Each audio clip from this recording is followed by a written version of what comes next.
Hmm.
Class, a very, very, very, very, and a very, very good morning to all of you. कैसे हैं सब लोग? बढ़िया.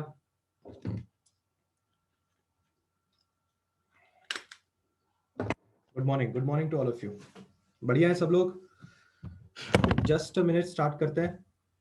I hope सब लोग को मैसेज मिला था कि आज सिर्फ फिजिक्स का लेक्चर था. And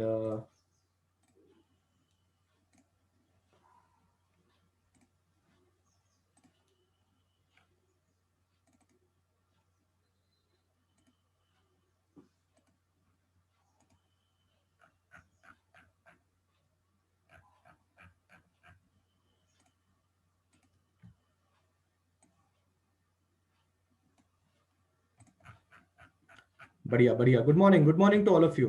good morning to all of you. आज सुरेंद्र सर की थोड़ी तबीयत खराब थी, तो मैंने ही उनको रिकमेंड किया कि थोड़ा रेस्ट कर लीजिए. तो फिर इसलिए उनको आज लेक्चर फिर हम लोगों ने नहीं लगाया, है ना. मैग्नेटिज्म पढ़ रहे हैं हम लोग. 230 पेज नंबर है, ठीक है। लास्ट लेक्चर मैग्नेटिज्म का बढ़िया था। All of you have understood the last lecture of magnetism. पहला लेक्चर था आई थिंक मैग्नेटिज्म का हमारा। एक क्विक रिकैप तो बनता है पहले लेक्चर का, है ना। एक क्विक रिकैप कर लेते हैं फटाफट पहले लेक्चर का कि मैंने क्या क्या आपको समझाया मैग्नेटिज्म के अंदर। पहले लेक्चर में सब लोग आ चुके हैं? All of you are here? Good morning all of you. Yes yes, good morning. चलो स्टार्ट कर रहे हैं। सब लोग का ध्यान यहाँ पे होना चाहिए, सब लोगों का ध्यान यहाँ पे होना चाहिए। एंड तक बने रहिए, एंड तक बने रहिए, पहले ही बोल के रख रहा हूं, ठीक है। चलिए ध्यान दीजिए। मैग्नेटिज्म 1.1 के अंदर हम लोगों ने ये चीज पढ़ी कि इस चैप्टर में सिर्फ दो लोगों की बातें होने वाली है। एक बंदा है, उसका नाम बार मैग्नेट है, और दूसरा बंदा है अपना अर्थ। हम एक बार मैग्नेट के मैग्नेटिज्म के बारे में बात करेंगे और हम अर्थ के मैग्नेटिज्म के बारे में बात करेंगे। पहले पन्ने में मैंने आपको यह समझाने की कोशिश की कि बार मैग्नेट का नाम बार क्यों पड़ा, बिकॉज वो बार शेप का होता है। मैंने विम बार, रिन बार और चॉकलेट बार का भी आपको एग्जांपल दिया। उसके बाद मैंने पहले पेज में ये कोशिश की आपको समझाने की कि बार मैग्नेट के बारे में किन किन चीजों के बारे में आपको पता होना चाहिए। तो पहली चीज ये थी कि बार मैग्नेट हो या दुनिया का कोई भी मैग्नेट हो, कैसी भी शेप का हो, उसके पास नॉर्थ पोल या साउथ पोल तो पक्का होगा। दूसरी बात आपने ये समझी कि एक मैग्नेट के पास कभी भी मोनोपोल नहीं होगा। There will be never a monopole. Monopole मतलब एक सिंगल नॉर्थ और साउथ पोल आपको ऐसा नहीं दिखाई देगा। लाइक पोल्स एक दूसरे को रिपेल करेंगे, ऑपोजिट पोल्स एक दूसरे को अट्रैक्ट करेंगे। मैग्नेटिक लाइंस नॉर्थ से शुरू होकर साउथ पे एंड होती हैं, ऐसा नहीं बोलना है। मैग्नेटिक लाइंस कंटिन्यूअस होती हैं और वो लूप्स फॉर्म करती हैं, दे फॉर्म्स लूप। आपने ये बात अच्छी तरह से याद रखनी है, ठीक है। Again what we are thinking in the second page is that कि कुछ टेक्निकल कंसेप्ट्स थे जिसको आई होप आपने ये पीडीएफ आते ही देख लिए होंगे वापस एक बार। जो सबसे पहला टेक्निकल कंसेप्ट था, पहले मैं मैग्नेटिक फ्लक्स के बारे में आपको बताना चाहूंगा। मैग्नेटिक फ्लक्स एक ऐसी क्वांटिटी है जो आपको इस बारे में जानकारी देती है कि एक पर्टिकुलर जगह पे कितनी मैग्नेटिक लाइंस ऑफ फोर्स हैं। Yes Payal, magnetic field lines do not intersect with each other, वो भी एक पॉइंट था। मैग्नेटिक फ्लक्स का मतलब है कि number of magnetic field lines passing through a closed area. अगर आपने खुद से एक क्लोज्ड एरिया ले लिया, समझो ये आपने एक क्लोज्ड एरिया ले लिया और आपने ये क्लोज्ड एरिया यहां लगा दिया इस तरह से, इस क्लोज्ड एरिया में से कितनी मैग्नेटिक फील्ड लाइंस पास हो रही हैं अगर मैं यहां रखूंगा और अगर मैं यहां रखूंगा, तो आप देख सकते हैं अगर मैं यहां रखता हूं तो ज्यादा मैग्नेटिक फील्ड लाइंस इस क्लोज्ड एरिया से पास होंगी और इसमें से कम मैग्नेटिक फील्ड लाइंस पास होंगी। इस बात की जानकारी आपको मैग्नेटिक फ्लक्स देता है। मैग्नेटिक फ्लक्स का यूनिट वेबर होता है, पर मैग्नेटिक फ्लक्स नाम की चीज इतनी इंपॉर्टेंट क्यों है हमारे लिए?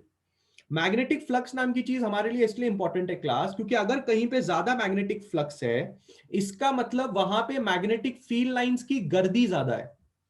अगर वहां पे मैग्नेटिक फील्ड लाइंस की गर्दी ज्यादा है, इसका मतलब वहां पे आपकी मैग्नेट की ताकत भी ज्यादा होगी। गर्दी ज्यादा होना मतलब ताकत ज्यादा होना। तो आपने ये बात अच्छी तरह से याद रखनी है। इसी मैग्नेटिक फ्लक्स का इस्तेमाल हमने यहां पे किया। कहां पे किया? बी में किया। बी क्या है? बी होता है किसी भी पर्टिकुलर पॉइंट पे मैं बार बार ये चीज कल से चिल्ला रहा हूं, मैग्नेटिक स्ट्रेंथ किसी पर्टिकुलर पॉइंट पे निकाली जाती है। अगर मैं यहां पे मैग्नेटिक फील्ड की स्ट्रेंथ निकाल रहा हूं और मैं उसका डायरेक्शन टेंजेंशियली बना रहा हूं, तो रीजन ये है कि यहां पे आपकी मैग्नेटिक फील्ड कर्व है, इसलिए वहां पे एक टेंजेंट बन रहा है। किसी भी गोले चीज पे अगर आप एक एरो मार्क दिखाना चाहते हैं तो वो टेंजेंटली ही दिखाना पड़ता है, इसलिए यहां पे टेंजेंट बना गया। ये बात भी दिमाग में रखना। अलग अलग नाम आपको कहीं ना कहीं देखने मिल सकते हैं। Magnetic field at a point, magnetic induction, magnetic strength at a point, net magnetic field at a point. इसमें से जो भी नाम आपको दिखाई दे, बी ही होगा। बी एक वेक्टर क्वांटिटी होता है, उसके पास मैग्नीट्यूड भी होता है, उसके पास डायरेक्शन भी होता है। फॉर्मूला है φ/a। इसको पढ़ते हैं magnetic flux per unit area. More magnetic flux, more magnetic field lines, more strength at that point. इसी को पढ़ाते पढ़ाते मैंने एक और चीज आपके साथ इंट्रोड्यूस की, हर एक पोल की अपनी स्ट्रेंथ होती है, सबसे ज्यादा स्ट्रेंथ पोल की होती है, और उसी स्ट्रेंथ को आप पोल स्ट्रेंथ के नाम से जानते हैं। अगले पेज में मैंने आपको समझाने की कोशिश की थी कि मैग्नेटिक इंडक्शन का यूनिट क्या होता है, क्योंकि जब भी न्यूमेरिकल करोगे यूनिट पहचान के ही करोगे। तो मैग्नेटिक फील्ड का यूनिट होता है weber per meter square. Weber per meter square लिखने का तरीका वेबर या डब्ल्यूपी लिखो, या फिर उसको टेस्ला बोलो। टेस्ला और गॉस के बीच का रिलेशनशिप बताया, फ्लक्स का और फ्लक्स का यूनिट बताया वेबर। वेबर जो है वो फ्लक्स का यूनिट है। ये मैंने चीज आपके साथ शेयर की। आगे बढ़ते हैं। जैसे ही हम लोग आगे बढ़े हमें पता चला बार मैग्नेट नाम की कोई चीज होती है। मैं पहले ही बोल रहा हूं, एंड तक बने रहना लेक्चर में, ठीक है। जिसको जाना है, अगर वो जाने वाले हैं उनका नुकसान है, पहले ही बोल के रखता हूं, ठीक है। एंड तक बने हुए रहना। आगे बढ़ते हैं। बार मैग्नेट के बारे में चर्चा हो रही है। बार मैग्नेट के इस पेज में हम लोगों ने खासियत क्या बात की, मैग्नेट की असली लंबाई और पोल्स के बीच की लंबाई, मैग्नेट की असली लंबाई और पोल्स के बीच की लंबाई में बहुत फर्क है। मैग्नेट की असली लंबाई को ज्योमेट्रिक लेंथ बोलते हैं, पोल्स के बीच की लंबाई को मैग्नेटिक लेंथ बोलते हैं, जिसको 2L से डिनोट करते हैं। और एंड में मैग्नेटिक लेंथ और ज्योमेट्रिक लेंथ के बीच का रिलेशनशिप बताया। Magnetic length 5/6 times geometric length होती है। पर मैग्नेटिक लेंथ के बारे में इतना गला फाड़ फाड़ के यहां पे क्यों समझाया, क्योंकि अगले पेज में मैग्नेटिक लेंथ का इस्तेमाल होने वाला था जब आप मैग्नेटिक डाइपोल मोमेंट निकालने वाले थे। मैग्नेटिक डाइपोल मोमेंट होता क्या है, अगर आप मैग्नेट की पोल स्ट्रेंथ को उसके मैग्नेटिक लेंथ के साथ मल्टीप्लाई करें, तब जो क्वांटिटी आती है उसको आप मैग्नेटिक डाइपोल मोमेंट नाम की क्वांटिटी बोलते हैं, जो कि एक वेक्टर है और उसका डायरेक्शन साउथ पोल से north pole on the axis बनाते हो। यूनिट एम्पियर मीटर स्क्वायर होता है। एक्सिस कहां होती है, जो मैग्नेट से हॉरिजॉन्टली पास होती है। इक्वेटर कहां होता है, जो एक्सिस को परपेंडिकुलर होता है। इतनी चीज हमने कल पढ़ी थी और लेक्चर क्लोज कर दिया था। कोई मुझे पिछले लेक्चर में कोई डाउट पूछना चाहता है कि मैं आज का कार्यक्रम चालू कर सकता हूं, बोलिए। कोई मुझे पिछले लेक्चर में डाउट पूछना चाहता है कि आज का कार्यक्रम हम चालू करें? कैन वी स्टार्ट टुडेस कार्यक्रम? All of you give me yes और नो, फटाफट चालू करें आज का कार्यक्रम। वापस एक बार, लास्ट पेज में जो बातें हुई हैं आज होंगी, उसका टेंशन मत लीजिए। लास्ट पेज में जो ये डाइपोल मोमेंट है Q इंटू 2L, उसके बारे में आज भी बातचीत होने वाली है, वो यूज ही करने वाले आज हम लोग, ठीक है। चलिए तो कार्यक्रम शुरू किया जाए। आज का लेक्चर क्या है भाई? आज का लेक्चर है मैग्नेटिज्म 1.2 और ये है पेज नंबर 1, ठीक है। ध्यान से, 1.2 है ना, 1.3 किधर है? एक ही तो लेक्चर हुआ। अरे चंद्रप्रभा 1.3 है, क्या क्या हो गया? 1.2 भी हो गया?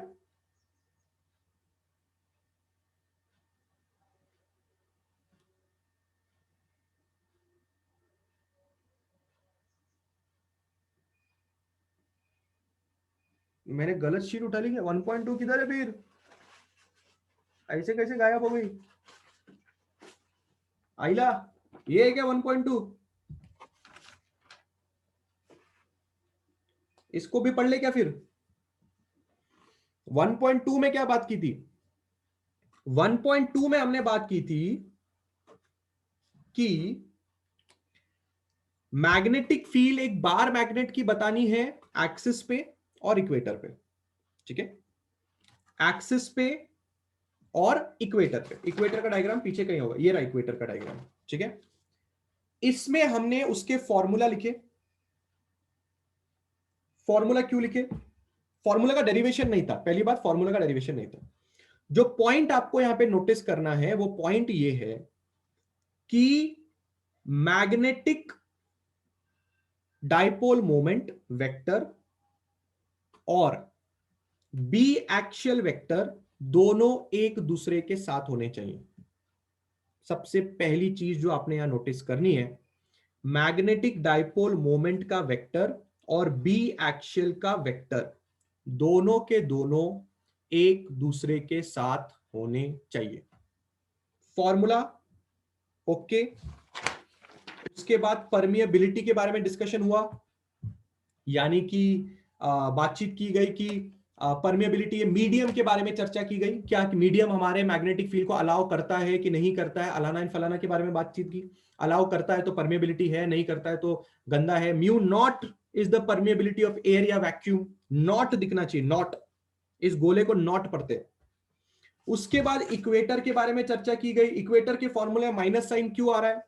क्योंकि इक्वेटर का जो मैग्नेटिक इंडक्शन होता है वो इधर जाता है, मैग्नेटिक डायपोल मोमेंट उधर जाता है, दोनों वेक्टर्स एक दूसरे को ऑपोजिट है, इसलिए माइनस साइन आता है। फॉर्मूला आपने देखा है यहां पे, ये एक्सिस का फॉर्मूला, ये इक्वेटर का फॉर्मूला। एंड उसके बाद हम लोगों ने एक न्यूमेरिकल भी देखा, एक्सिस पे लगाया, इक्वेटर पे लगाया। न्यूमेरिकल सिंपल था, सब चीजें गिवन थी, सिर्फ पुटअप करना था, बात खत्म हो गई थी वहां पे। एक और न्यूमेरिकल सॉल्व किया था जिसमें एक मैग्नेट की एक्सिस दूसरे मैग्नेट की इक्वेटर बन रही थी। उसमें मैंने आपको रिजोल्यूशन ऑफ वेक्टर लगाना सिखाया था। ये सब चीज होने के बाद आज हम स्टार्ट कर रहे हैं 1.3। 1.3 लेक्चर में हमें क्या बताना है, अच्छी तरह से सुनेंगे। आज का टॉपिक होगा magnetic field due to a bar magnet at an arbitrary point। इसके पहले आपने क्या क्या पढ़ा? आपने मैग्नेटिक फील्ड निकाली एक एक्सिस पे, आपने मैग्नेटिक फील्ड निकाली एक इक्वेटर पे। अब हम देखना चाहते हैं मैग्नेटिक फील्ड किसी भी आर्बिट्री पॉइंट पे। What does arbitrary point means? Arbitrary point का मतलब है कि जो आपका पॉइंट है वो तो एक्सिस पे भी नहीं होगा और आपका पॉइंट इक्वेटर पे भी नहीं होगा। आपका पॉइंट ना तो एक्सिस पे ना तो इक्वेटर है। बना के दिखाता हूं, बना के बाद ज्यादा अच्छी तरह से समझ में आएगी आप लोगों को, ठीक है? All of you have to pay attention. Suppose कीजिए ये मेरा मैग्नेट है, दिस इज माय मैग्नेट, ठीक है? इस मैग्नेट का अगर मुझे एक्सिस बनाना है तो ये एक्सिस बना लेते हैं यहां पे इस तरह से, बराबर।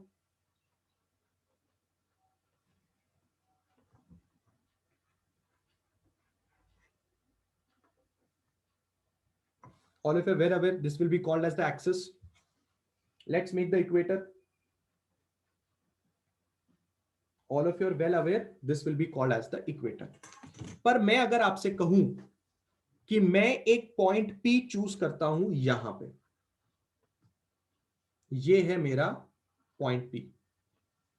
सबसे पहली बात जो आपने नोटिस की क्लास, अच्छी तरह से बात को सुनना, कि क्या पॉइंट P एक्सिस पे है? नहीं। क्या पॉइंट P इक्वेटर पे है? नहीं।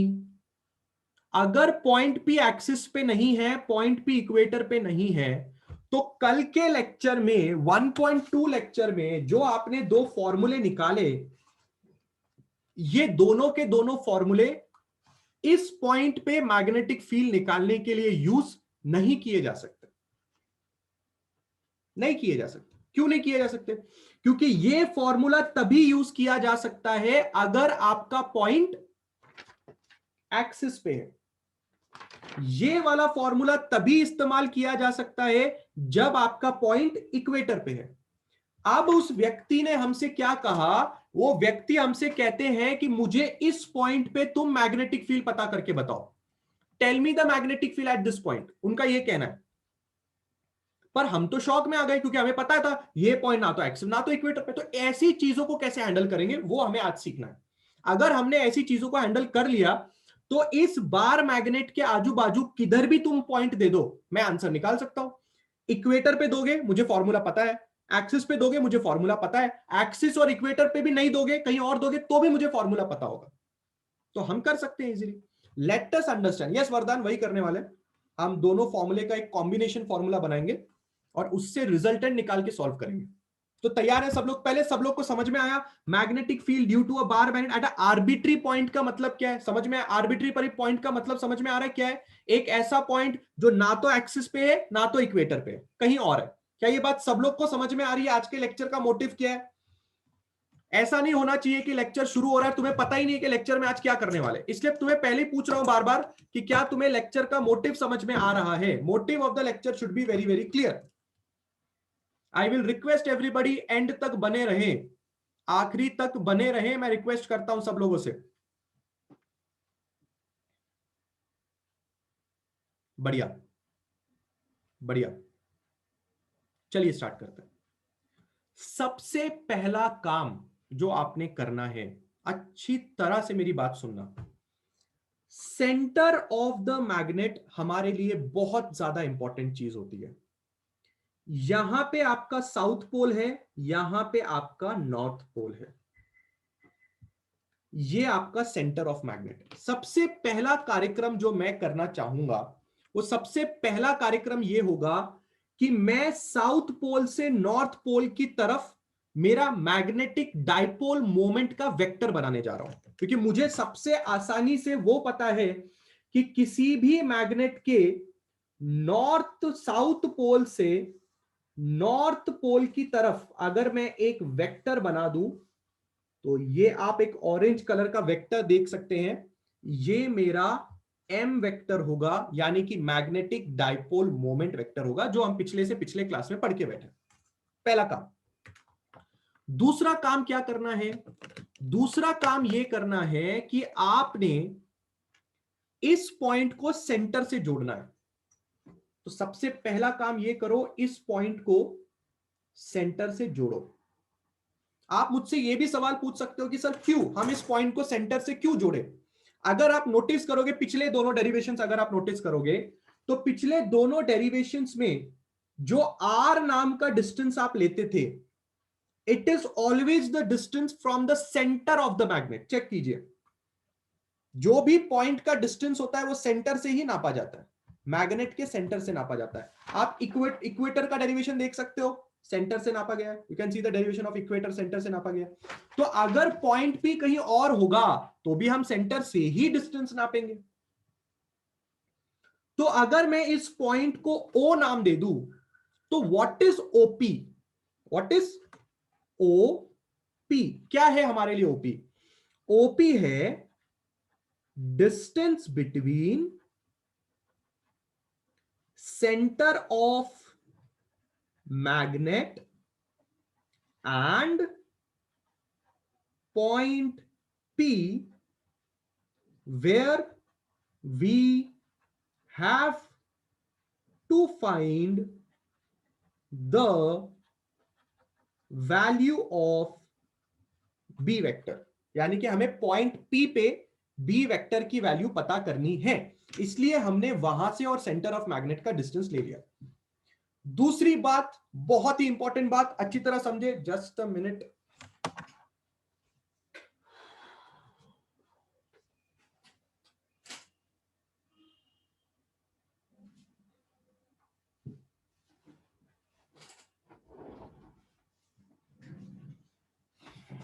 हाँ, अब थोड़ा बेहतर है, बढ़िया। दूसरी बात अच्छी तरह से मेरी समझनी है। Consider OP as the axis of the bar magnet। जो भी बोल रहा हूं ध्यान से कान खोल खोल के सुनना। सबसे पहले तुमने क्या किया? सबसे पहले तुमने अपने मैग्नेट के सेंटर को उस पी पॉइंट से ज्वाइन कर दिया। अगर तुम्हें डायग्राम समझ में आ गया, काम उधर ही खत्म हो जाएगा, इसलिए डायग्राम में इन्वेस्टमेंट कर रहा हूं टाइम का। अगर डायग्राम समझ में आया तो डेरिवेशन 2 लाइन का है, डेरिवेशन 2 लाइन का, ठीक है। राहुल सवाल पूछते हैं वैल्यू ऑफ बी क्या है? राहुल आप क्यों ऐसा करते हो? आप जब भी लेक्चर शुरू होता है ना, आप पिछले लेक्चर का ना, या पिछले से पिछले लेक्चर का, जैसे पिछले लेक्चर में कभी आया था, कुछ ऐसा पूछते हो जो 4-5 लेक्चर पहले पढ़ाया होता है। ऐसा क्यों राहुल? मुझे कभी नहीं समझ में आता। आप जब भी आता है तब आप पक्का ऐसा कोई डाउट पूछते हो जो पिछले से पिछले लेक्चर का कभी होता है। क्यों ऐसा करते हो आप राहुल? अब ये बी क्या है, कब पढ़ाया? बी क्या है, 1.1 में पढ़ाया। अभी क्या चल रहा है, 1.3 चल रहा है। आप होते हो लेक्चर में कि नहीं होते राहुल? मुझे पहले ये डाउट है। अगर होते हो फिर भी डाउट पूछ रहे हो तो पता नहीं क्यों पूछ रहे हो, या फिर आपने पढ़ा नहीं इसलिए पूछ रहे हो। और नहीं होते हो फिर पूछ रहे हो तो वैलिड है, नहीं हो तो कहां से पता चलेगा? यस राहुल, 1.1 लेक्चर की शीट में बी क्या है वो बताया था, और कल के लेक्चर में भी बी भी चर्चा कर रहे थे। क्या हुआ राहुल? रिप्लाई करना बाबा, जल्दी रिप्लाई कर। आप लोग, तू ऐसा डाउट पूछता है तो फिर मेरे को डर लगता है कि पता नहीं मैंने पढ़ाया समझ में नहीं आया, या पता नहीं क्या प्रॉब्लम है, रिवीजन नहीं हुआ था सर। तो करो ना राहुल रिवीजन, करो ना रिवीजन बेटा। बी है मैग्नेटिक फील्ड की वैल्यू पी पॉइंट पे। जो बी होता है ना, बी, उसको मैग्नेटिक फील्ड की वैल्यू बोलते हैं पी पॉइंट पे। ठीक है, हमें वो पता करनी है कि इस पी पॉइंट पे कितनी मैग्नेटिक फील्ड की वैल्यू, वो हमें पता करनी है। अगली चीज सब लोग मेरी ध्यान से सुनेंगे। मैंने आपको ये चीज कही कि जो आपका ओपी लाइन है, हम उसको हमारे मैग्नेट की एक्सिस कंसीडर कर रहे हैं।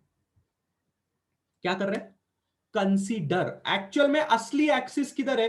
असली एक्सिस ये है, पर फिलहाल के लिए आप इस वाली एक्सिस को, यानी इस वाली लाइन को हमारा खुद का एक्सिस मान लो। एक और काम करना है, बिल्कुल ध्यान से देखो।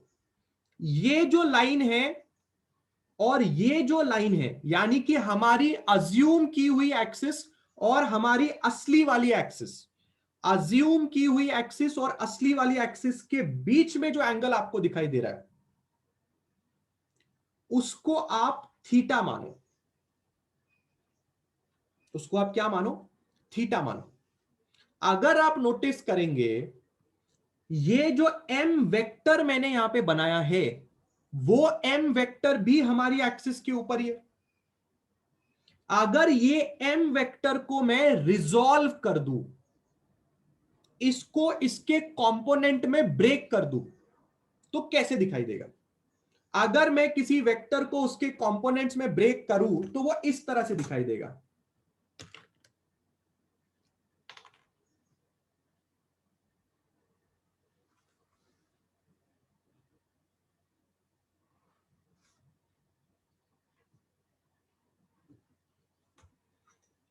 प्रीवियस नॉलेज है तो डरोगे नहीं, डरना नहीं है, मेरे साथ रहना है। एम वेक्टर एक्सिस पे था, एक लाइन उसको एक्सिस माना, उसके और हमारे एक्सिस के बीच के एंगल को थीटा माना। अगर हमने हमारे एक्सिस और उस एक्सिस के बीच के एंगल को थीटा माना और ये वेक्टर उसी एक्सिस पे है, तो इस वेक्टर को हम थीटा की मदद से दो भाग में रिजॉल्व कर सकते हैं। जिस तरफ थीटा चिपका हुआ होता है उस कंपोनेंट को हम बोलेंगे एम कॉस थीटा, और जिस कंपोनेंट की जगह पे थीटा चिपका हुआ नहीं होता हम उसको बोलेंगे एम साइन थीटा। ये दिखने में आपको टेढ़ा दिख रहा होगा, पर अगर मैं इस पेज को थोड़ा चेंज करके अच्छी तरह से इसको लिखूं तो आपको समझ में आएगा कि ये पेज, अगर आप इसको इतना देखें खाली, तो आपको समझ में आएगा रिजोल्यूशन ऑफ वेक्टर ही किया है। ये देखो, एक वेक्टर एम वेक्टर है, उसको उसके दो भाग में तोड़ा है। ये देखो, अगर आपको ये डायग्राम याद करना है तो रेगुलरिटी में ये डायग्राम मैंने आपको पहले भी बना के दिखाया हुआ है। ये रेगुलरिटी में डायग्राम कुछ इस तरह से होता है। ये आर वेक्टर होता है, ये आर एक्स वेक्टर होता है, ये आर वाई वेक्टर होता है। अगर थीटा इधर है तो ये बंदा आर कॉस थीटा हो जाएगा और ये बंदा आर साइन थीटा हो जाएगा। रिजोल्यूशन ऑफ वेक्टर नाम का टॉपिक जब पढ़ाया था, एक पूरा लेक्चर उसको वापस समझाने में इन्वेस्ट किया था। क्यों इन्वेस्ट किया था? ये दिन के लिए इन्वेस्ट किया था ताकि तुम्हें पता हो कि ये चीजें आती हैं। कल लेक्चर में न्यूमेरिकल भी सॉल्व किया है, पिछले लेक्चर में न्यूमेरिकल भी सॉल्व किया है, उसमें भी गला फाड़ फाड़ के यही चीज वापस समझाइए। अगर आप नोटिस करेंगे, रिजोल्यूशन ऑफ वेक्टर नाम का टॉपिक आपका पीछा कभी नहीं छोड़ने वाला। ना मैग्नेटिज्म चैप्टर में छोड़ेगा, ना इलेक्ट्रॉनिक्स चैप्टर में छोड़ेगा, मैकेनिक्स में तो छोड़ेगा ही नहीं छोड़ेगा। इसलिए अच्छी तरह से बात को समझे। थीटा जिसके साथ होता है वो कंपोनेंट कॉस कंपोनेंट बनता है, और जिसके साथ थीटा नहीं होता वो कंपोनेंट साइन कंपोनेंट बनता है। आपके दिमाग में डाउट भी आ सकता है कि सर आपको कैसे पता कि ये दोनों एरो ऐसे बनेंगे, मतलब मुझे कैसे समझेगा कि दोनों एरो बनेंगे। उसका भी इलाज रेगुलर लेक्चर में बताया था। दोनों एरो के बीच में, दोनों कंपोनेंट्स के बीच में 90 डिग्री का एंगल होना चाहिए। आप देख सकते हैं आर वाई और आर एक्स के बीच में 90 डिग्री का एंगल है, इसलिए इन दोनों कंपोनेंट के बीच में भी 90 डिग्री का एंगल होना चाहिए। अभी आपको एक्सपीरियंस लगेगा ये समझने के लिए कि अगर वेक्टर ऐसे जा रहा है तो इसको मैं ऐसे बनाऊंगा 90 डिग्री, पर अगर मैं इस पेज को घुमा दूं तो आप ऊपर से टॉप व्यू में आराम से देख सकते हैं इसकी और इसके बीच में 90 डिग्री है। ऐसे देखने पे थोड़ा अलग अलग लगता है, आपको लगेगा अरे कैसे 90, ऐसे देख पक्का लगेगा 90 है। क्या आपको रिजॉल्विंग समझा? क्या आपको ये लाइन समझा? Give me a yes or no for resolving and that line फटाफट। All of you have understood the resolving part, मैंने कैसे रिजॉल्व किया? क्या आपको ये बात समझा? ओपी को हमने एक्सिस मान लिया है। क्या आपको ये बात समझ रहा है दैट ओपी को we have consider OP as the axis? Theta किधर है ये बताएंगे? थीटा किधर है बता दिया ना रे बाबा। Where is theta? Where theta? Theta theta angle between OP and axis और angle between OP and M vector, दोनों के दोनों आप लिख सकते हो। ठीक है। अमन पठान सर एग्जाम में क्या लिखना है? एग्जाम में अमन पठान एग्जाम में क्या? फिजा वीडियो ऑन नहीं रखना है। हाँ जी अमन, एग्जाम में थीटा ऐसे लिखेंगे, it is like angle between O P and axis और angle between O P and M vector, M vector. अब बातें और ध्यान से सुननी है, ये तो सिर्फ पहला पड़ाव है जो आपने पार किया, पहला पड़ाव जो आपने पार किया। ठीक है, अगली बात बिल्कुल मेरी ध्यान से समझेंगे। अब तुम ये भूल जाओ, अब तुम ये भूल जाओ कि तुम्हारे पास कोई असली एक्सिस है, इस बात को भूल जाना है। अब तुम्हारे लिए जो भी है वो ये ग्रीन कलर की लाइन है, बस इस लाइन को तुम्हें ध्यान से देखना। भूल जाओ असली एक्सिस कुछ है, कोई एक्सिस है, भूल जाओ, सब कुछ भूल जाओ। सिर्फ दिमाग में एक रखो कि ओपी नाम का जो लाइन है वो ही मेरे लिए सब कुछ है, वो ही मेरे लिए सब कुछ है। लगे तो इस डायग्राम को तुम ऐसे देखना चालू कर दो, पर वो अभी इतना नाटक नहीं करेंगे हम लोग, बस फिलहाल ओपी को सब कुछ मानेंगे। OP as the axis of the bar magnet, OP हमारे बार मैग्नेट का एक्सिस है। अब मैं बार बार इतनी चीजें क्यों दोहरा रहा हूं? मैं बार बार तुम्हें इस बात में कन्विंस करने के पीछे क्यों पड़ रहा हूं कि ओपी को सब कुछ मानना है? क्योंकि अब मैं लिखने जा रहा हूं बी एक्सिस का फॉर्मूला, बी एक्सिस का फॉर्मूला। बी एक्सिस का फॉर्मूला लिखने के लिए मैंने ये चीज समझाई थी, इसमें जो जो चीजें मैंने आपको समझाई है वो सारी की सारी चीजें मैं यहां लगाने जा रहा हूं। सबसे पहली चीज इसको नोटिस करो, इस डायग्राम को बहुत अच्छे से नोटिस करो। पी पॉइंट जहां पे भी था, एक्सिस के अलोंग एक वेक्टर बाहर की तरफ जा रहा था, बी एक्सिस वेक्टर। नोटिस किया? ये असली वाली एक्सिस के ऊपर पी पॉइंट था, वेक्टर बी एक्सिस वेक्टर उधर से बाहर की तरफ गया।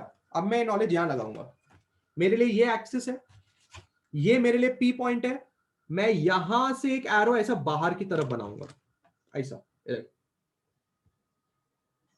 और मैं उसको लिखूंगा बी एक्सिस वेक्टर। मैंने कुछ नहीं किया, मैंने कुछ नहीं किया, मैंने जो मेरी प्रीवियस नॉलेज थी सिर्फ उसको यहां लगाया। अगर ये एक्सिस है तो पी पॉइंट से बी एक्सिस वेक्टर ऐसे ही जाएगा, देख लो, कोई गलती नहीं, एकदम परफेक्ट स्टेप किया मैंने। अब आगे बढ़ते हैं।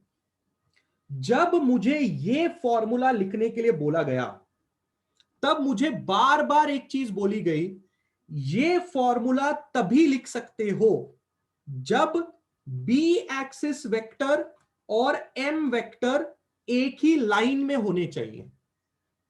बार बार रिपीट करता हूं, बार बार रिपीट करता हूं। आज भी मैंने जब रिवाइज किया ये बार बार ये पॉइंट बोला। फॉर्मूला देखो, ये डायग्राम देखो, फॉर्मूला देखो, ये डायग्राम देखो। बी एक्सिस वेक्टर और एम वेक्टर क्या एक ही लाइन में है? हाँ, एक ही लाइन में, ऐसा होना चाहिए। परंतु परंतु हमारे इस डायग्राम में लफड़ा, एम वेक्टर किधर? इधर। बी एक्सियल वेक्टर किधर? उधर। एम वेक्टर बोलेगा मैं तो असली वेक्टर के साथ ही रहने वाला हूं, मेरा डायरेक्शन साउथ से नॉर्थ जाता है, मैं क्यों अपना डायरेक्शन चेंज करूं? मेरा डायरेक्शन साउथ से नॉर्थ की तरफ जाता है, मैं उधर ही रहने वाला हूं, मैं नहीं हिलने वाला हूं। तुमने पॉइंट भी उधर लिया, तुमने उस लाइन को एक्सिस अज्यूम किया, मैं तो इधर से हिलने वाला नहीं हूं। तो हमने उसको बोला मत हिलो, आप मत हिलो, हमारे पास है एक आइडिया। एम वेक्टर ने बोला क्या आइडिया है तुम्हारे पास? हमारे पास ये आइडिया है कि तुम्हारा खुद का एक बंदा हमारे से मिला हुआ है। उसने बोला कौन है? हमने बोला जरा नजर घुमा के देखो, तुम नजर घुमा के देखो, बताओ उसका कौन सा बंदा हमारे साथ मिला हुआ है, बताओ बताओ सब लोग। उस एम वेक्टर का खुद का एक भाग हमारे साथ मिला हुआ है, कौन है वो बंदा? कौन है वो बंदा जो हमारे साथ मिला हुआ है? इसका इसका बंदा पूछ रहा हो, अरे बाबा इसका बंदा चाहिए हमें, इसका बंदा चाहिए हमें, इसका कौन सा बंदा हमारे साथ मिला हुआ है? क्या तुम एम कॉस थीटा नाम का बंदा देख रहे हो? कैन यू सी अ बंदा called as M cos theta, जो इसी के खुद का भाग है, वो इसी का अंश है, अंश। अब जितने तात्पर्य वर्ड में यूज कर सकता हूं सारे के सारे यूज कर लूंगा मैं। The component M cos theta is along हमारा माना हुआ एक्सिस। देखो वो हमारे बी एक्सिस या बी वेक्टर के साथ है। देखो देखो देखो, दिखा दिखा। रिक्वायरमेंट क्या थी? रिक्वायरमेंट क्या थी? ये फॉर्मूला लिखने के लिए रिक्वायरमेंट ये है कि बी एक्सिस वेक्टर के साथ एम वेक्टर होना चाहिए। ये रिक्वायरमेंट है, तभी तुम ये फॉर्मूला लिख सकते हो। बराबर है, ये रिक्वायरमेंट थी। एम वेक्टर ना सही, क्यों ना उसका कंपोनेंट ही यूज कर लिया जाए, आसान काम हो जाएगा। तो मैं ये फॉर्मूला कैसे लिखूंगा, बिल्कुल ध्यान से देखना। ये फॉर्मूला वापस लिखने जा रहा हूं। कौन सा फॉर्मूला लिखने जा रहा हूं? ये वाला फॉर्मूला लिखने जा रहा हूं। बिल्कुल ध्यान से देखो कैसे लिखूंगा। B axis is equal to mu naught upon 4 pi, वैसे का वैसा लिखा। 2 अपॉन आर क्यूब, वैसे का वैसा लिखा। परंतु एम वेक्टर नहीं, मैं लिखूंगा एम कॉस थीटा। आ गया मेरे पास फॉर्मूला, डन। सोच के देखो हमने दिमाग क्या लगाया, सोच के देखो हमने दिमाग क्या लगाया। पहली वाली नॉलेज को हमने किस तरह से यूज किया। एम वेक्टर तो हमारे साथ नहीं था ना, हमारे साथ एम वेक्टर का कॉस कंपोनेंट था। एम कॉस थीटा हमारे साथ जा रहा है, कहां जा रहा है? Green line. ग्रीन लाइन क्या है? हमारी मानी हुई एक्सिस ग्रीन लाइन है। अगर एम वेक्टर वहां पे नहीं है, एम कॉस थीटा हमारे साथ है, तो फॉर्मूले में इस एम वेक्टर की जगह पे हमने एम कॉस थीटा पुट कर दिया, काम खत्म हो गया। क्या किसी को बात समझ में आ रही है? बी एक्सिस का फॉर्मूला मैंने कैसे लिखा विद इन सेकेंड्स। क्या पहली नॉलेज और अभी नॉलेज का इस्तेमाल करके आपको कुछ समझ में आ रहा है कि नहीं आ रहा है? गिव मी अ यस और नो, बी एक्सिस कैसे आया? क्या आपको ये बात सब लोग को समझ में आई? मुद्दा ये था कि एम कॉस थीटा का इस्तेमाल यहां क्यों किया गया, क्योंकि एम हमारे साथ तो नहीं है, उसका कुछ अंश है। तो तुम बताओ, तुम्हारे अंश को ले लेते फॉर्मूले में, इसलिए एम कॉस थीटा को फॉर्मूला में ले लिया, काम खत्म हो गया। बोलो बोलो, क्या तुम्हें ये बात समझ में आई? क्या तुम्हें ये बात समझ में आई? सब लोग का रिप्लाई आना चाहिए। Everybody in the lecture should be replying. खतरनाक चीज है, एकदम खतरनाक चीज है, बट अगर तुम्हें समझ में आया तो बात समझ में आ जाएगी।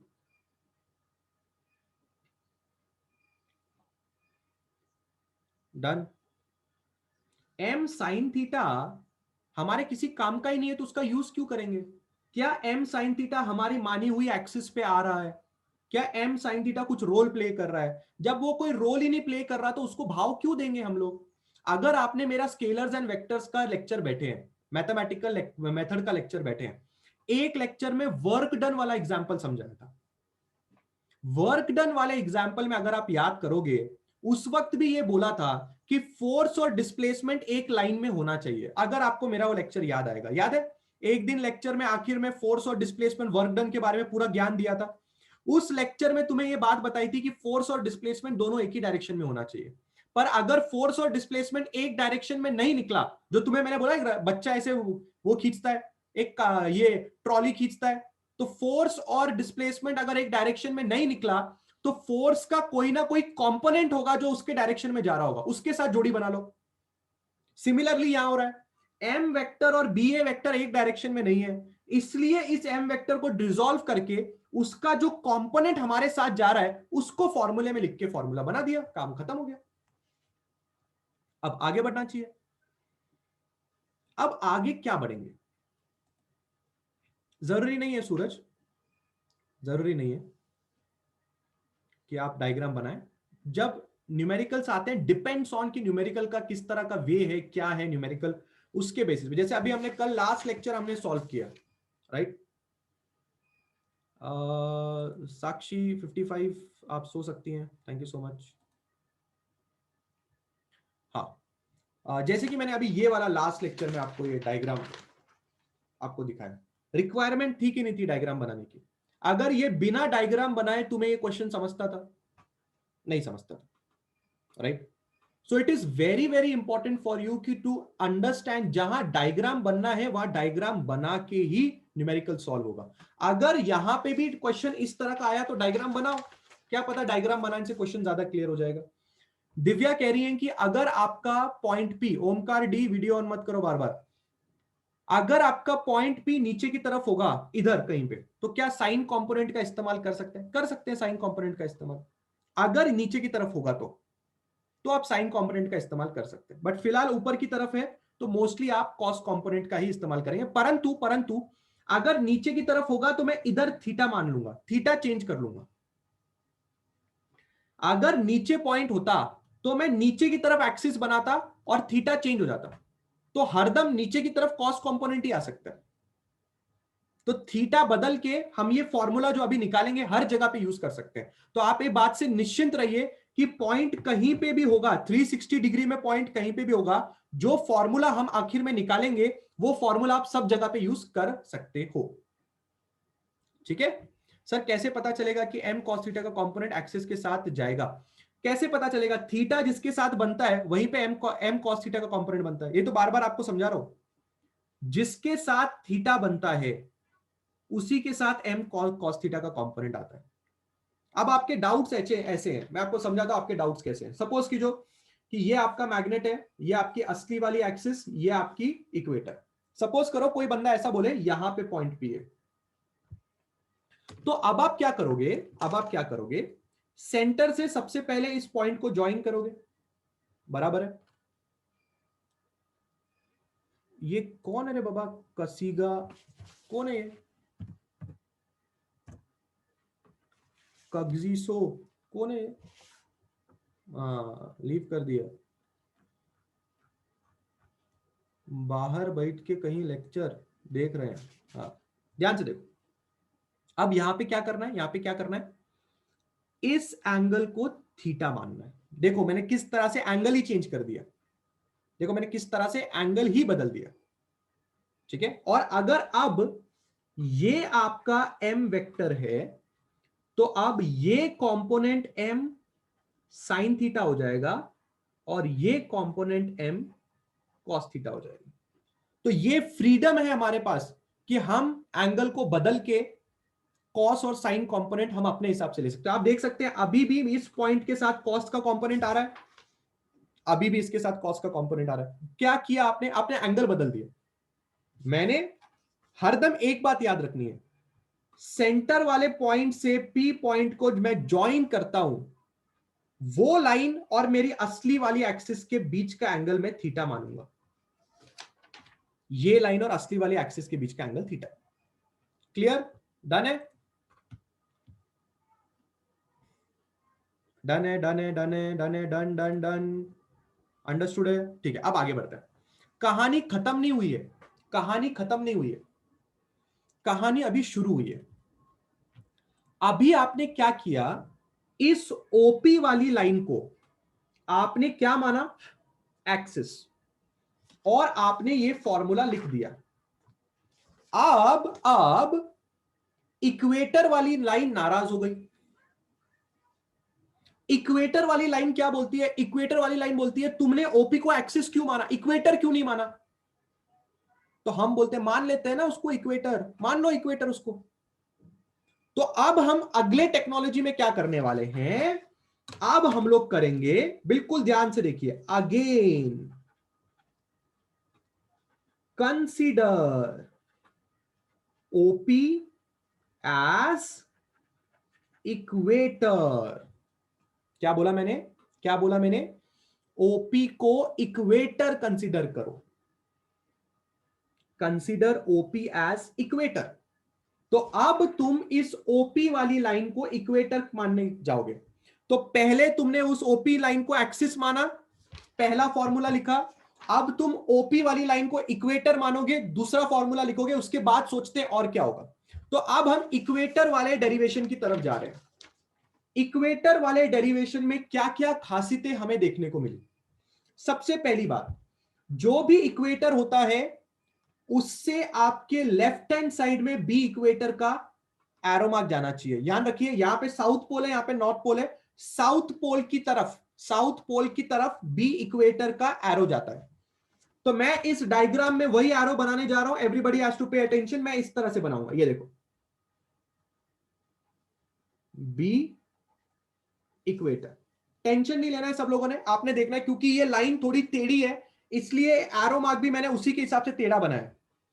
अगर आप नोटिस करेंगे तो इसको मैं अगर सीधा कर दूं, इस लाइन को अगर मैं एग्जैक्टली सीधा करके रखूं, तो आपको इन दोनों डायग्राम में कोई फर्क देखने को नहीं मिलेगा, आपको लगेगा दोनों डायग्राम एग्जैक्टली सेम है। आप देख सकते हैं इक्वेटर एरो, इक्वेटर एरो, पर क्योंकि वो लाइन थोड़ी टेढ़ी है, इसलिए असली में जब डायग्राम ऐसे दिखता है तो आपको लाइन उधर जाती हुई दिख रही है, पर एक्चुअल में मैंने इस वेक्टर और इस लाइन के बीच में 90 डिग्री का एंगल ही बनाया, जो यहां पे भी है, ये देखो 90 डिग्री का एंगल ही है। ये आपका हो गया बी इक्वेटर। क्या बी इक्वेटर का एरो कैसे बनाए, सबको समझ में आया? गिव मी यस और नो फॉर बी इक्वेटर का एरो, फटाफट। Everybody has understood the B equator का एरो, फटाफट बोलिए, फटाफट बोलिए। किसी को प्रॉब्लम है बी इक्वेटर के एरो में?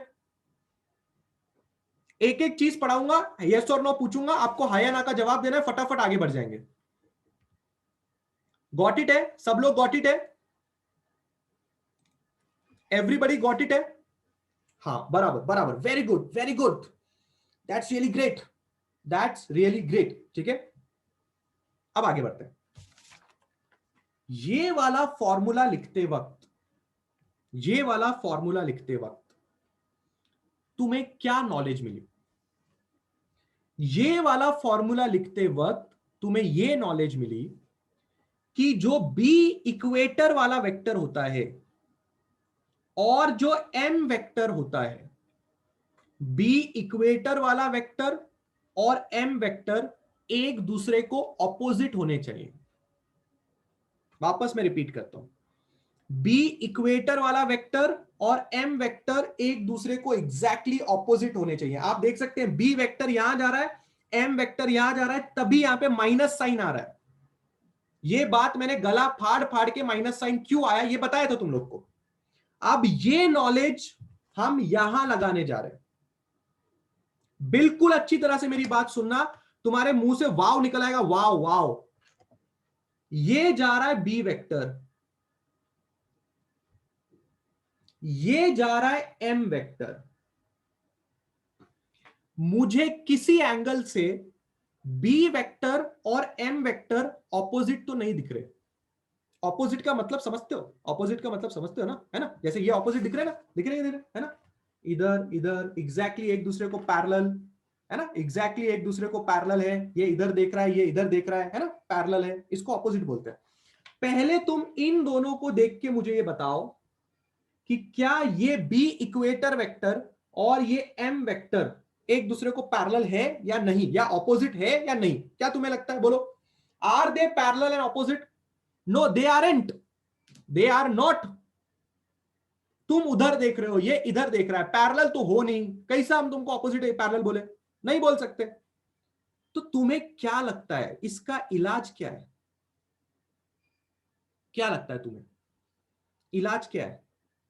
इलाज बोलो, इलाज बोलो, इलाज बोलो। तुम्हारे सामने इलाज है, आंखें फाड़ो। तुम्हारे सामने इलाज है, आंखें फाड़ो। जल्दी बोलो, जल्दी बोलो। अभी कोई सवाल पूछ रहा था ना, एम साइन थीटा का यूज क्या है, एम साइन थीटा का यूज क्या है, कोई ना सवाल पूछ रहा था ना, उसको तो सबसे पहले जवाब देना चाहिए। एम साइन थीटा का यूज क्या है, उसको सबसे पहले सवाल का जवाब देना चाहिए। एम साइन थीटा क्या बोलता है? सरकार, आप ऑपोजिट नहीं हो, हम हैं ऑपोजिट। देखो सरकार, देखो देखो सरकार, देखो वो उधर है, हम इधर है सर। तो तुम छोड़ दो ना, तुम क्यों टेंशन ले रहे हो? हम तुम्हारी जगह ले लेते हैं। एकदम परफेक्ट बैठ रहा है, मजा नहीं लाइफ है, एकदम परफेक्ट बैठ रहा है। देख रहे हो, देख रहे हो? अब क्या, अब क्या? अब कुछ नहीं, अब सिर्फ फॉर्मूला लिखना है। क्या फॉर्मूला लिखना है? सबका ध्यान यहां पे होना चाहिए, सबका ध्यान यहां पे होना चाहिए। Everybody should be paying attention here. B equator का फॉर्मूला हम लोग लिखने जा रहे हैं। हम लोग क्या लिखने जा रहे हैं? बी इक्वेटर का फॉर्मूला लिखने जा रहे हैं। अच्छी तरह से ध्यान से देखना। यू म्यू नॉट अपॉन 4 पाई, नीचे आर क्यूब वैसे का वैसा। अब एम वेक्टर की जगह पे एम साइन थीटा, क्योंकि सरकार तुम्हारे जगह पे हम आ गए।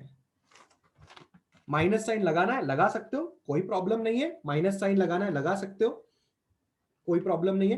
कंसेप्ट समझना ज्यादा बढ़िया होगा। क्या आपको समझ में आया कि क्या चीज चल रही है? राहुल, मैं तेरे को अनम्यूट करता हूं, तेरे दिमाग में कुछ ज्यादा ही किस्म के डाउट आ रहे हैं। कहां गया अभी राहुल? अबे राहुल निकल लिया क्या? अनम्यूट करता हूं बोला, वैसे ही भाग गया। ठीक है चलो, हाँ चलो चलो। बाकी लोग, बाकी लोग कम ऑन कम ऑन, आपको समझ रहा है कि मैं क्या बोल रहा हूं? समझो समझो। कहानी ऐसी है, कहानी ऐसी है कि पी पॉइंट ना तो एक्सिस पे था ना तो इक्वेटर पे था, है ना? तो जबरदस्ती उसको एक्सिस और इक्वेटर मान के उनके खुद के फॉर्मूलों को मॉडिफाई करके हमने नए फॉर्मूले बना लिए। बस इसमें नॉलेज क्या काम आई वो हमें देखनी थी बस। तो आपको समझ में आया कि जिस एम वेक्टर को हमने एम कॉस थीटा और एम साइन थीटा में रिजॉल्व किया, उसका यूज हमने कैसे किया वो आपने खाली देखना था। पहले वाले में यूज कैसे किया? बी वेक्टर और आपका एम कॉस थीटा वेक्टर एक साथ जा रहा है, ऐसे यूज किया। और अगले वाले में बी इक्वेटर वेक्टर और M sine theta vector opposite है, ऐसे यूज किया। क्या ये दोनों फॉर्मूले आपको समझ में आए? क्लियर है? Everybody has understood these two formulas. Can I move forward? हाँ या ना हो जाए? सब लोगों को ये दोनों फॉर्मूले समझ में आए हैं, कैसे लिखे गए हैं? बोलो, जल्दी रिप्लाई करो। गॉट इट है? एवरीबडी गॉट इट है? चलो चलो फटाफट रिप्लाई करो अभी। इतना समझ गया, बहुत बड़ा काम हो गया भाई। अच्छे अच्छे लोगों को डेरिवेशन नहीं समझता, अच्छे अच्छे लोग सर पटक लेंगे इसमें। यस क्रिश, बराबर। Very good, everybody got it है, एवरीबडी गॉट इट है। अब मुझे क्या लगता है, अब मुझे क्या लगता है, मुझे ऐसा लगता है माइनस कहां से आया अनुराग? ये इधर जा रहा है, ये इधर जा रहा है ना, ये इधर जा रहा है, ये इधर जा रहा है, इसलिए माइनस है ना? ये इधर जा रहा है, ये इधर जा रहा है ना, ऑपोजिट है। पैरेलल ऑपोजिट होने चाहिए, पैरेलल ऑपोजिट होने चाहिए। अरे मतलब है ना डायरेक्शन से शुभम, ऐसे कैसे मतलब नहीं है? सूरज पूछता है सर ये 12th में भी है क्या? 12th में नहीं है, 12th में नहीं है, 11th में ही है। इसे सारा दिमाग यही लगाना है और सिंपल है। टेंशन लोगे, बेसिक भूल जाओगे तो टफ लगेगा। रिजॉल्विंग तो किया है, रिजॉल्विंग तो तुमको 100 बार सिखाया मैंने, इसलिए रिजॉल्विंग सिखाया था। उस दिन भी वार्निंग दिया था, समझो समझो समझो, भूल गए तो वाट लग जाएगी। किसी ने नहीं सुना। अब ध्यान से देखो मैं क्या बोल रहा हूं।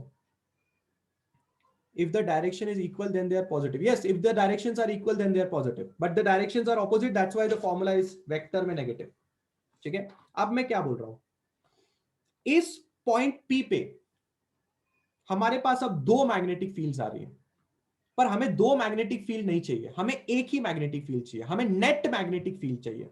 तो तुम्हें आइडिया तो आ ही गया होगा कि मैं अब आखिर में क्या करने वाला हूं, मैं इन दोनों का एक रिजल्टेंट फाइंड करने वाला हूं।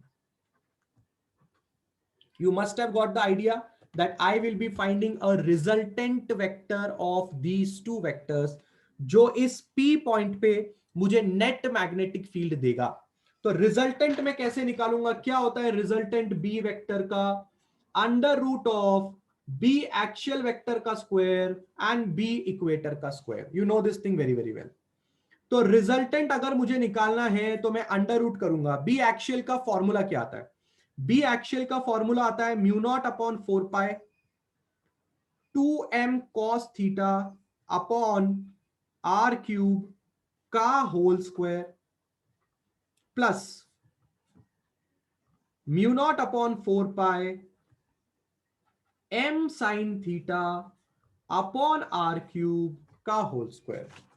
जो अभी मैंने दोनों फॉर्मूले लिखे, आपको ये फॉर्मूला कहां से आया, I hope scalars and vectors पता है, आई होप पिछला लेक्चर पता है, पिछले लेक्चर में भी वो न्यूमेरिकल खत्म करते करते यही चीज 100 बार तुम्हें समझाई कि ये रिजल्टेंट का फॉर्मूला लगता है। देखो रिजल्टेंट का फॉर्मूला ऐसे निकालते हैं, पिछले लेक्चर में भी ये बातचीत हमने की।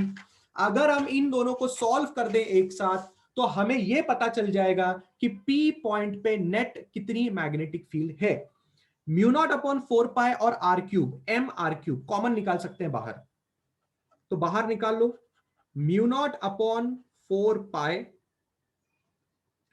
एम अपॉन आर क्यूब हमने बाहर निकाल लिया, ब्रैकेट यानी कि रूट का साइन, अंदर की तरफ क्या बच रहा है 2 कॉस स्क्वायर थीटा का स्क्वायर अंदर की तरफ बच रहा है, plus mu naught upon 4 pi R cube बाहर आ गया, एम भी बाहर आ गया, तो यहां अंदर क्या बचेगा साइन थीटा का स्क्वायर बचेगा।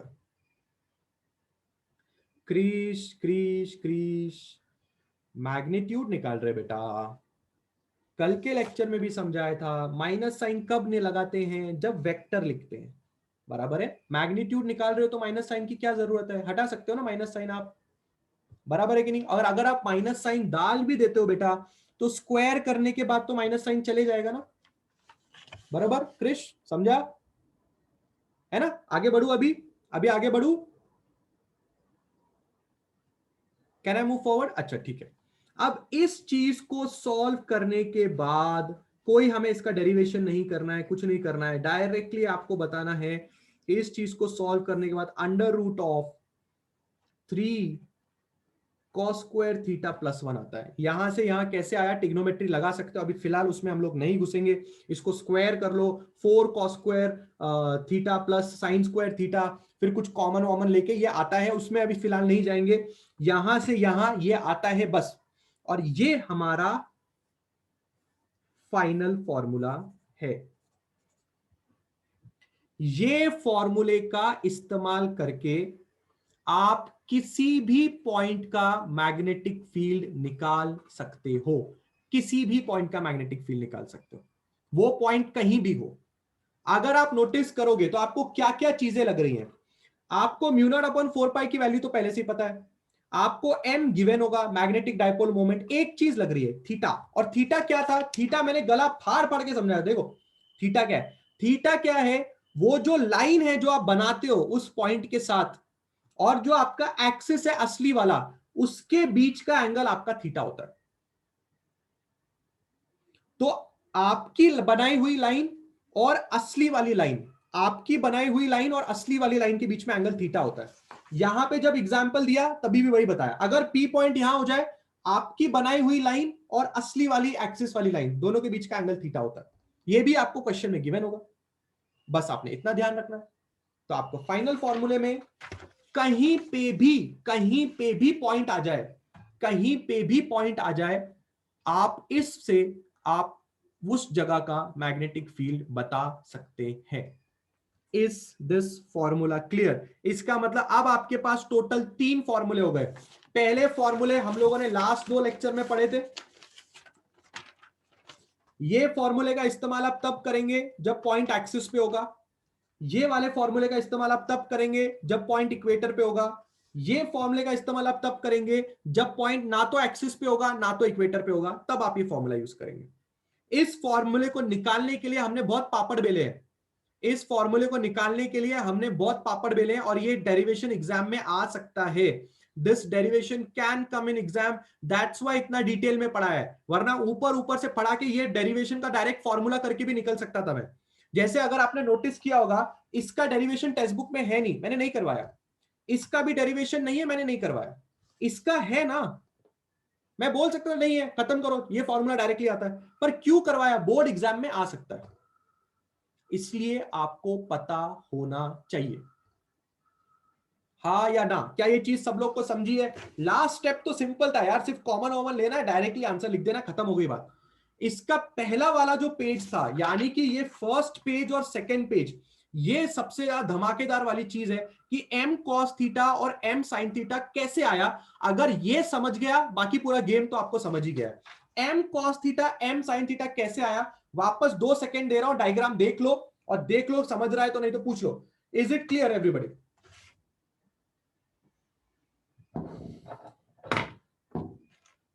अच्छे से समझा है?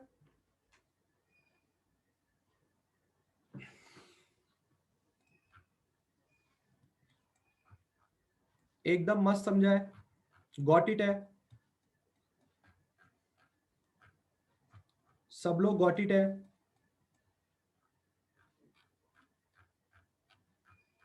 Reply reply reply, everybody got it है क्या? एवरीबॉडी गॉट इट है क्या?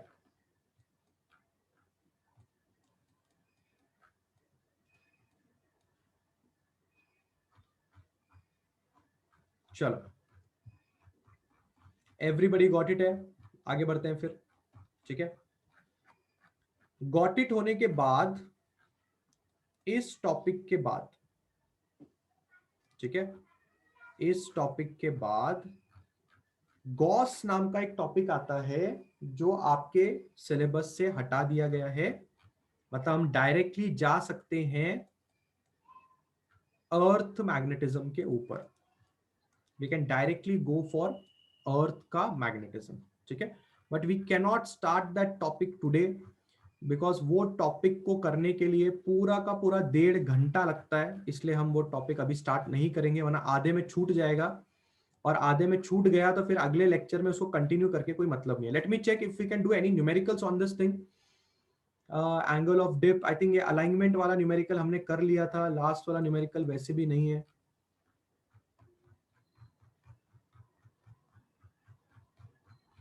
ठीक है, सिर्फ अपना एक टॉपिक बचता है क्लास, वो है अपना अर्थ का मैग्नेटिज्म।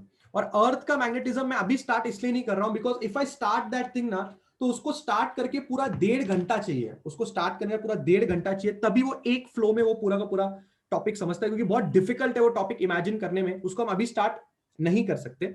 और कोई न्यूमेरिकल भी नहीं है जो हमने अभी बाकी हो, जो हमको अभी करना चाहिए। ठीक है, सो सिर्फ ये आज का डेरिवेशन यहीं पे रखते हैं। ठीक है, नेक्स्ट लेक्चर में मिलते हैं। कोई छोड़ के नहीं जाएगा, कोई भी छोड़ के नहीं जाएगा, पहले ही बोल के रखता हूं, लेक्चर खत्म नहीं हुआ है, सब लोग को यहां रुकना है। Nobody will leave, if you leave आपकी जिम्मेदारी है, इफ यू लीव आपकी जिम्मेदारी है। ठीक है, नो बडी विल लीव, सब लोग को यहाँ पे ध्यान देना मैं क्या बोलने की कोशिश कर रहा हूं। ठीक है, अच्छी तरह से मेरी बात को सुनना। All of you have to listen to my statements very very carefully. ठीक है, कुछ दिन में आपके पास एक गूगल का फॉर्म आएगा, शायद आज भी आ सकता है, कल भी आ सकता है। ठीक है, अनुराग अनुराग बताता हूं, पहले यहां पे सुन लो। पहला वाला फॉर्मूला एक्सिस पे पॉइंट होगा तब यूज करना है, दूसरा वाला फॉर्मूला इक्वेटर पे यूज करना है। अभी जो नया वाला फॉर्मूला निकाला वो आप किसी भी पॉइंट पे यूज कर सकते हो, अगर एक्सिस पे नहीं है और इक्वेटर पे नहीं है तो आप यूज कर सकते हो। ठीक है, ध्यान से मेरी बात सुनना। कुछ दिन में आपके पास एक गूगल फॉर्म आएगा, वो गूगल फॉर्म में आपके दोनों टीचर्स जो फिजिक्स पढ़ा रहे हैं और जो मैथ्स पढ़ा रहे हैं, उनका फीडबैक होगा। नाम लिखा होगा मेरा, नाम लिखा होगा सर का, एक शॉर्ट पैराग्राफ होगा वहां पे। आप अपना फीडबैक, जेन्युइन फीडबैक वहां पे दे सकते हैं कि आपको समझ में आ रहा है, नहीं आ रहा है, जो भी आपको लिखना लगे। शॉर्ट नहीं, लॉन्ग पैराग्राफ दे दूंगा। अगर आप 4 पेज की कहानी लिखना चाहते हैं वो भी आप लिख सकते हैं, ठीक है। ये पहली बात मुझे आपके साथ बतानी थी। दूसरी बात मुझे आपको क्या बतानी थी कि 11th स्टैंडर्ड के जो व्हाट्सएप ग्रुप है उड़ान बैच के, कौन से बैच के? उड़ान बैच के जो व्हाट्सएप ग्रुप्स हैं, वो टोटल व्हाट्सएप ग्रुप्स 4 हैं। चारों व्हाट्सएप ग्रुप के बच्चे एक साथ ही लेक्चर बैठते हैं, पर अलग अलग व्हाट्सएप ग्रुप क्यों बनाए गए हैं? क्योंकि एक व्हाट्सएप ग्रुप में सिर्फ 256 लोग ऐड हो सकते हैं, उसके ज्यादा बड़े व्हाट्सएप ग्रुप नहीं बन सकते। तो एक व्हाट्सएप ग्रुप में 256 बच्चे आ गए तो हमने दूसरा बना दिया, फिर हमने तीसरा बना दिया, फिर हमने चौथा बना दिया। तो ऐसे 4 ग्रुप्स हैं। चारों ग्रुप्स में ऑन एन एवरेज समझ लीजिए 200 बच्चे हैं। कितने बच्चे? 200 बच्चे, ठीक है। 2 4 800 बच्चे टोटल हो गए। अगर आप अभी का लेक्चर काउंट देखेंगे तो अभी का लेक्चर काउंट है फिलहाल अभी 144 से 144 या 143 लोग लेक्चर अटेंड कर रहे हैं। तो प्रॉब्लम ये है कि इतने ग्रुप को फिर हम क्यों संभालें जब इतने ही जेन्युइन बच्चे हैं जो लेक्चर अटेंड करते हैं। और अगर आप नोटिस करेंगे तो पर डे 150 तक ही बच्चे लोग अटेंड करते हैं। अगर आप रोज नोटिस करते होंगे और अगर आप मेरे से एग्री करते होंगे तो 4 ग्रुप में इतने बच्चे भरे हुए हैं पर अटेंड सिर्फ इतने ही करते हैं, 150 के आसपास। अगर आप इन्फिनिटी बैच भी देखेंगे उसमें भी इतने ही आते हैं। आप लोग की तरफ से जेन्युइन जो ऐसे बच्चे हैं जिन्होंने जेन्युइनली मेरा साथ स्टार्टिंग से पकड़ के रखा है और मुझे उन पे विश्वास है और उनको मेरे पे विश्वास है कि अगर मैंने यहां से फिजिक्स पढ़ा या मैंने आप लोग को फिजिक्स पढ़ाया तो मेरा कुछ भला हो जाएगा। या जो सुबह उठने में कंटाला नहीं कर रहे हैं, जो जानते हैं कि हमें कुछ ना कुछ लाइफ में आगे करना है, वो इन 800 में से सिर्फ कुछ अराउंड 150 लोग होंगे। सिर्फ 150 लोग होंगे जिनका स्कूल का प्रॉब्लम है, कॉलेज का प्रॉब्लम है। वो लोग शायद मुझे मैसेज कर देते हैं, सर आज मैं नहीं बैठ पाया, ये नहीं कर पाया, वो नहीं हो पाया, ठीक है। तो अब इस चीज का सलूशन क्या है मैं आपको बताता हूं। इस चीज का सलूशन ये है कि अभी आपके पास अगले 2 मिनट में सब लोगों ने यही बने रहना है। अगर कोई छोड़ के चले गया मेरी जिम्मेदारी नहीं है, मैं पहले बोल के रख रहा हूं, ठीक है। आज है 6 नवंबर, ठीक है।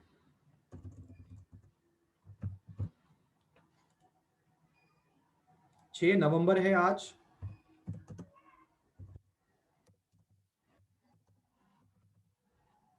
अटेंडेंस 11th के बैच का, ठीक है। ओके, आई होप सब लोग मोबाइल से ही लेक्चर अटेंड कर रहे हैं। आप लोग मोबाइल से ही कर रहे होंगे तो बहुत बढ़िया बात है, ठीक है। कुछ वार्निंग्स देना चाहूंगा। अगर मैंने अभी जो लिंक फॉरवर्ड की है, बेटा तुम लोग ने समाज सेवा करने की कोशिश की। If you are attending from the laptop,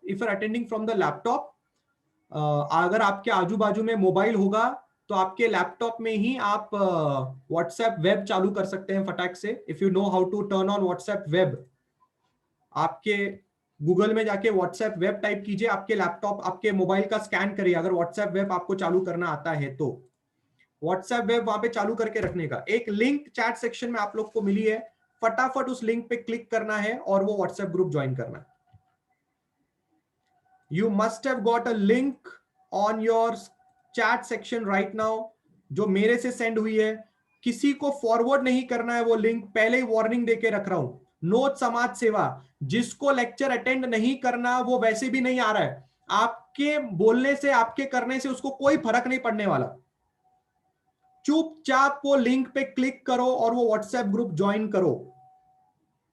WhatsApp group का हेडिंग होगा 6 नवंबर अटेंडेंस 11th। ये व्हाट्सएप ग्रुप का हेडिंग रहेगा। ये ग्रुप में वो बच्चे हैं जो रेगुलरली मेरा लेक्चर अटेंड करते हैं।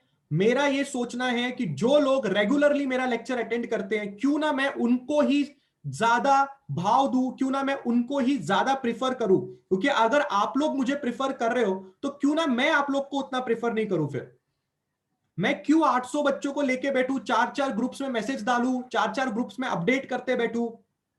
सर जिस मोबाइल से लेक्चर सुन रही है उसमें व्हाट्सएप नहीं है, किसी और का मोबाइल है। शिफा drop me a message personally. जो लोग भी जिनके लॉगिन नहीं हो रहे हैं फटाफट मुझे मैसेज करेंगे, मैं उनके नाम लिख के ले रहा हूं।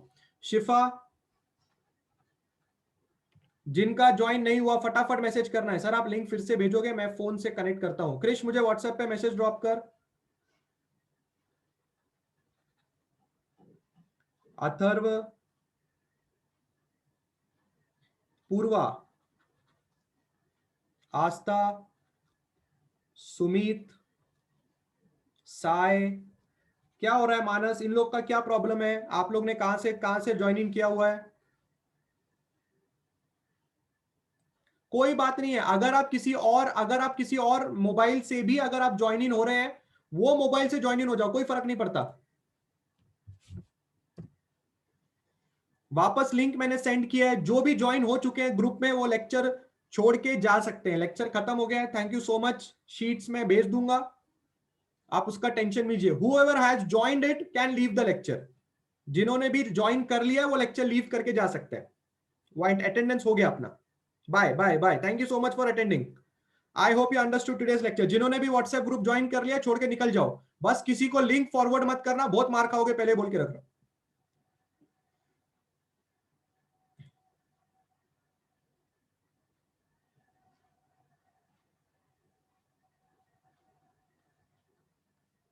आप लैपटॉप से ही कर सकते हो, कोई प्रॉब्लम नहीं। सर मेरे लैपटॉप पे व्हाट्सएप वेब से ज्वाइन हूं, हाँ तो कर लो ना क्लिक, ज्वाइन हो जाओगे। Today's lecture was amazing, thank you so much Om. Infinity morning में नहीं हो सकता आयान, मॉर्निंग में उड़ान चलता है। Sir should be remain in, yes you have to be in Udaan batch also. उड़ान बैच कोई छोड़ के नहीं जाएगा, जब तक मैं बोलूं नहीं तब तक आपने करना नहीं है। अपने अपने दोनों का सीक्रेट है, ये आप लोग और मेरे बीच में सीक्रेट है कि ऐसे अटेंडेंस लिए एक नया वाला बैच क्रिएट किया है। कोई भी किसी लोग को कुछ जानकारी नहीं देगा। दूसरी लिंक पहली वाली लिंक ही है, वापस भेजिए मैंने।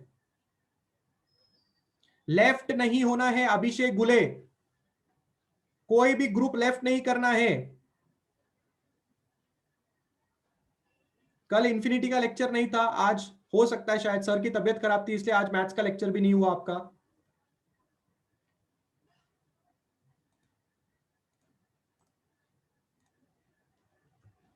यस मैंने वापस लिंक सेंड की है चैट सेक्शन में। जिन जिन लोगों ने ज्वाइन नहीं किया फटाफट ज्वाइन करेंगे।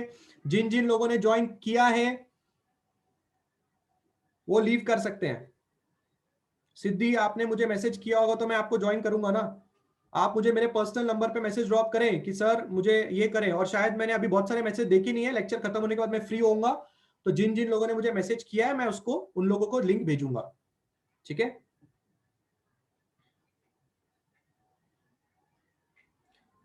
ठीक है, ठीक है मानस मैं भेजता हूं आपको। अभिषेक मैसेज कर व्हाट्सएप पर 9923185119। संतोष क्या होगा सब बताऊंगा, आप टेंशन मत लो। खाली 6 नवंबर वाला अटेंडेंस वाला ग्रुप ज्वाइन करके रखो, आगे की कहानी समझाता हूं ग्रुप में।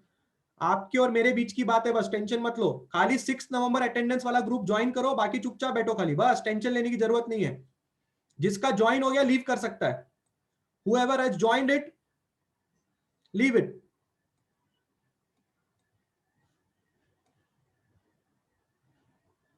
फटाफट 57 लोग अभी भी ग्रुप में लगे हुए हैं, व्हाट्स अभी भी जूम के मीटिंग में है। क्या कर रहे हैं 57 लोग? आपने ज्वाइन किया कि नहीं किया? जो भी ज्वाइन हुआ है लीव कर देना है सीधा, जो भी ज्वाइन हुआ है लीव कर देना है। Yes Anand thank you so much. नहीं इन्फिनिटी की सीट्स फुल नहीं हुई है, इन्फिनिटी में भी हम लोगों ने यही कार्यक्रम किया है, सबको उठा के बाहर फेंकने वाले, अभी टेंशन मत लो। जो जेन्युइन है उनको ही रखने वाले हैं।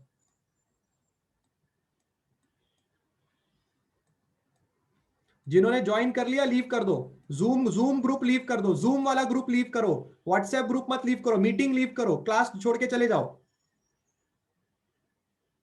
Arnaz, drop me a message on the WhatsApp 9923185119. Okay, Lavina Sevani, I'll do it. मैंने आपको 2 बार मैसेज किया। अरनाज, मैं चेक करता हूँ, शायद मैं बिजी रहूंगा इसलिए मैंने आपको भेजा नहीं होगा।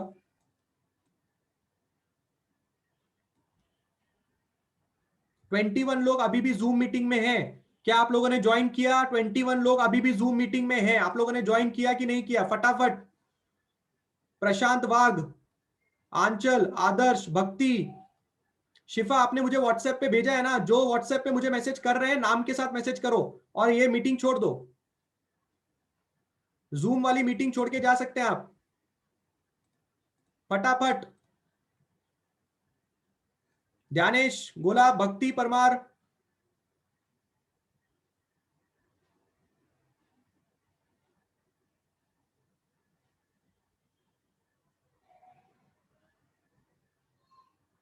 तिशा, ये अटेंडेंस का लिंक है बेटा। ज्वाइन किया तिशा आपने? ये लिंक से ज्वाइन किया Tisha? You can leave the group. या लीव द ग्रुप नहीं, leave the meeting. Zoom meeting leave करो, व्हाट्सएप ग्रुप में रहो। आंचल, आदर्श शर्मा, फटाफट। आदर्श, चुपचाप जो जो ग्रुप में ज्वाइन हो रहो, मैं बताता हूं आगे क्या करना है, टेंशन मत लो। कोई भी ग्रुप लीव मत करो, सब व्हाट्सएप ग्रुप में रहो। बताता हूं मैं आगे क्या करना है, टेंशन मत लो आप।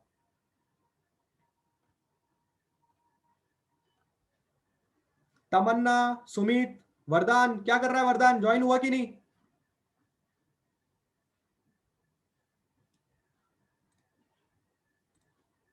चलिए, आई होप सब लोग ज्वाइन हो चुके हैं। इफ कोई ज्वाइन नहीं हुआ, अटेंडेंस वाली लिंक अपने नाम के साथ मुझे भेजेगा। आंचल, आदर्श शर्मा, मदीहा, प्रचिति, प्रशांत, तिशा, वरदान, सुमित, तमन्ना। वरदान ज्वाइन हुआ कि नहीं? लिंक पे क्लिक होके ज्वाइन हुआ कि नहीं वरदान? अभी तो खोना ज्वाइन, क्या प्रॉब्लम है?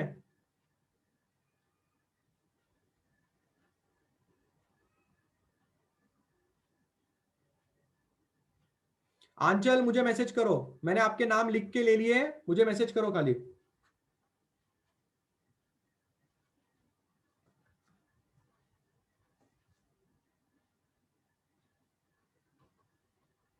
अमरीन, आपको भी करना है।